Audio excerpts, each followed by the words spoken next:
Welcome back to the Tidarium Hangout. This is Mike. I'm coming at you with another video. Today I'm asking a question, and do you think we'll get box sets with all of these combiners? And I've got a lot of questions and reasons why that it's a big concern. And I'm talking most specifically about the companies that have never put a combiner out. So we're talking about Fanstoys, Xtransbots, DX9, and we got MMC coming up with theirs too. So will we see this? Now, I'm also asking at the same time, how many of you are waiting and seeing? Specifically because there are so many companies doing the same character. And I'm curious about all this. So let's get into it. I'm going to give you a quick overview of what we're going to talk about. I'll talk about the positives and the negatives of buying each release as they come out versus waiting for the box set. I'm going to discuss kind of some price situations with real world scenarios and situations that I've personally gone through. I'm also going to discuss QC issues and possible fixes and all of those things, and give some very specific examples that are so recent they're as recent as today. And then, there's another issue that we need to talk about, and that's going to be future availability all around. So let's get right into this and let's get started. I want to talk about the good points of buying as you go, of buying each release as they come out. Well, first of all, it's kind of fun. You get a new figure, you get to mess with it, you get to transform it, flip it back and forth, see what it's all about. You know the quality of that figure, and you kind of can assume the quality of the entire set will match the quality of that figure. And so that's the good, and that's one of the top points to buying as you go versus getting the box set. And then with that, you could get it, you could put it in whatever form you want. Put it on your shelf as a bot mode, or if you like alt modes, or if you just want to get it ready to combine because you're that excited about this combiner that comes out, about a year and 2 months is about the quickest we seem to get a combiner completed these days. But that's your prerogative. That's something you can do, and a lot of people like that. So you can have it displayed, ready to go, or whatever.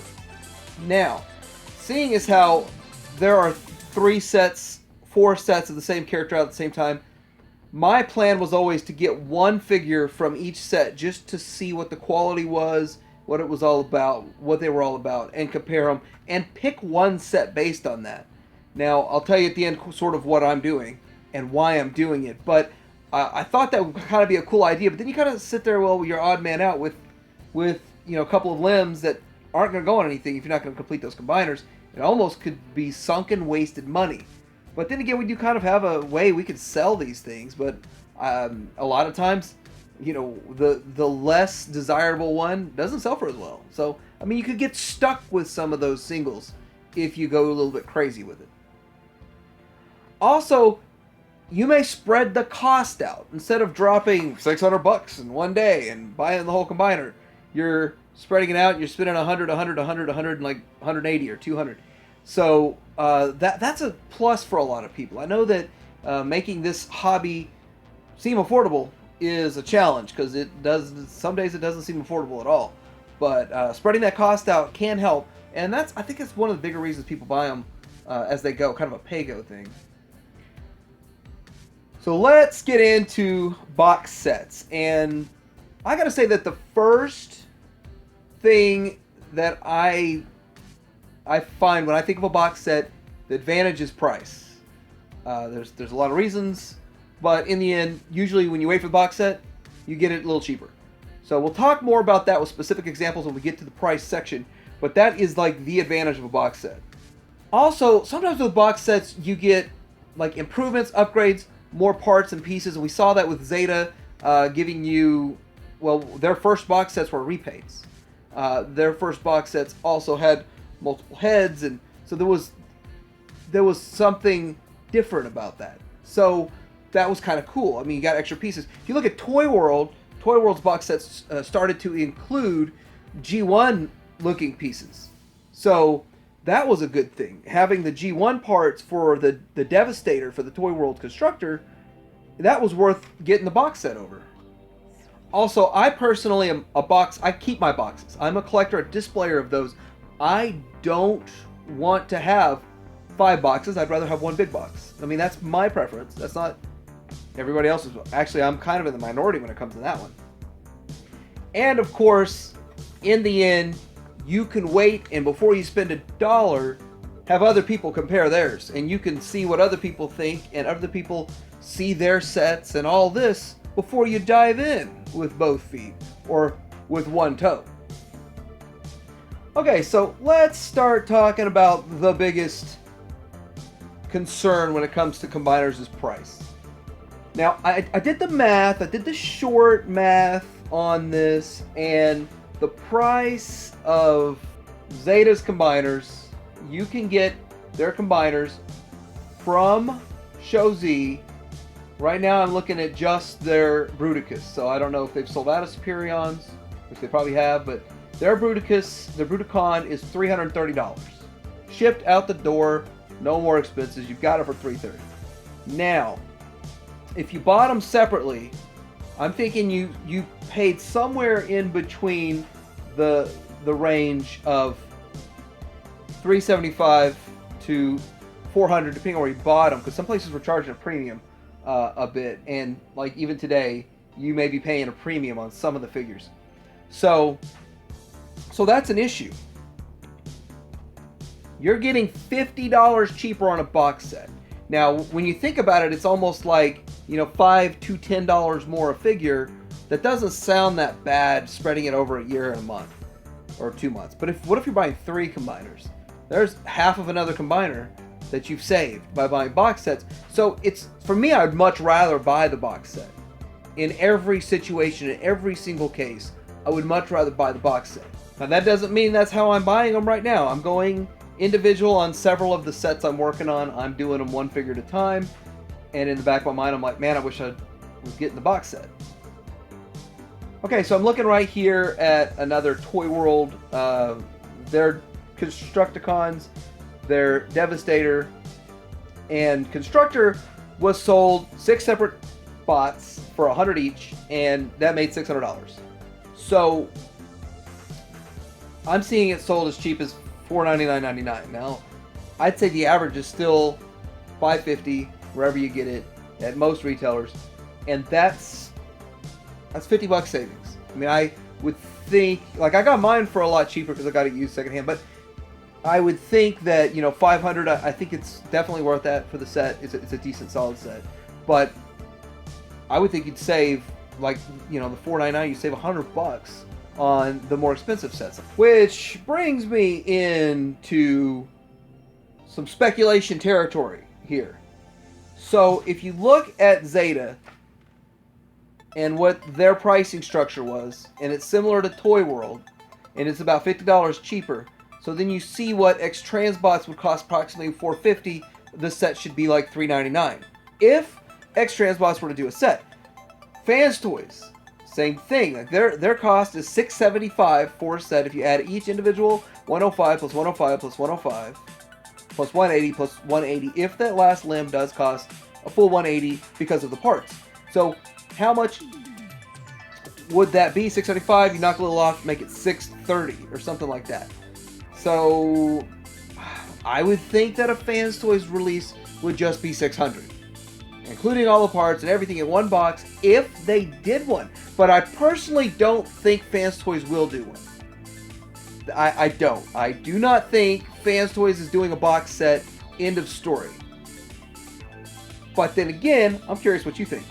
And then DX9, the question of course is, will they even finish a set? Is DX9 even going to do a set? Are they done, or are they still on it? Because I haven't seen anything moving with them.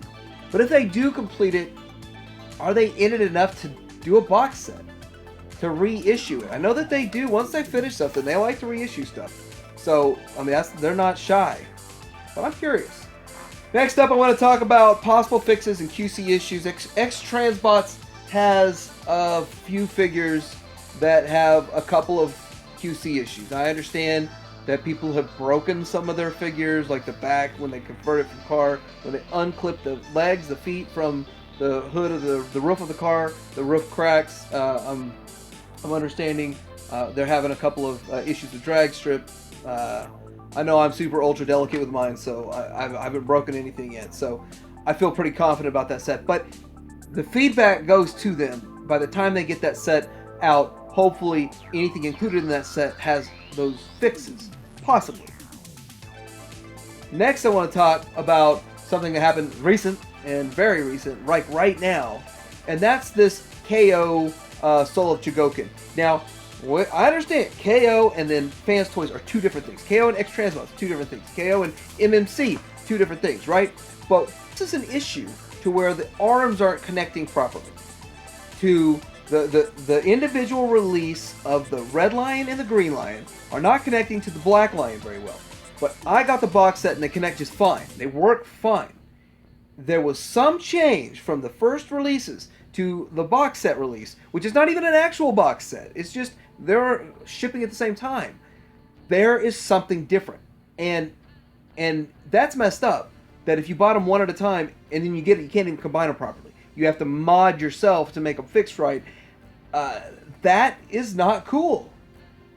But the box set got fixed. The fact that something got fixed is good, and you're dealing with a KO company, so like what kind of reputation? Maybe the Fantasy Jewel will change their name to something completely different by the time they make another product. But the truth is, shouldn't they be building a reputation here?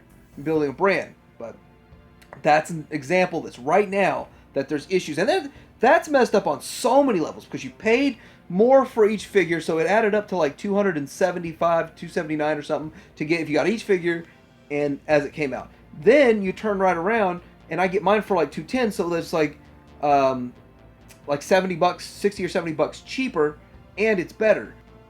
How many of the situations are we going to be in with the Masterpiece combiners, or there are issues that your figure had an issue and you didn't get a fix to it, but the box set has the fix? So next it gets into availability. Availability of these figures is a big deal. Like, I've seen people trying to complete the Zeta Bruticus and missing one figure and paying for a limb that's normally what, $60, $65 and paying $125. Double for that limb. But when it comes to Fanstoys trying to seek down or search out one limb or their main bot, you know, the leader bot that supposedly holds it all together, which we don't even know how it goes together, but you're seeking one of those out, that's double to triple the cost if you're trying to go separate. And if there's a box set, you just get it all in one. But here's the thing, we don't know, and they haven't told us. So that's an issue. So I'll tell you what I'm going to do. I'm in already almost 100% in on Xtransbots Venusaur. I'm waiting on Motormaster. Set done. Call it a day. I'm not working on G2. I'm not working on the toy one. I just want my set and I want it done and I'm good. I don't care about all the other stuff. The other thing I'm doing, well, I've already got Zeta Bruticus and I got a Zeta Superion. I'm doing a set of Fanstoys Superion and Fanstoys Venusaur. I'm doing those sets. I'm in on those sets. Also, one at a time, and I told it myself because I could spread the cost out. And I don't think that Fanstoys will do a box set. DX9, I got one figure in a deal with someone else that was used that he's given up on the set, and I'm just wanting to see what this figure's about. I don't think it's bad, actually. So, but that's where I'm at with that set. I'm probably not going to move forward with it at all, but it's nice to have one representation just so I can see what they're all about. So I want to hear down in the comments, what do you think? Do you think we will get a box set from Fanstoys, Xtransbots, MMC? I know that the Make Toys Guardia, I looked at that as a price thing too, and that's only like $300, but it's ridiculous small, won't fit in our scale, won't even fit in the old combiner scale, because it says it's only 12.2 inches unless my info is wrong. Like, subscribe, Tydirium Hanger out.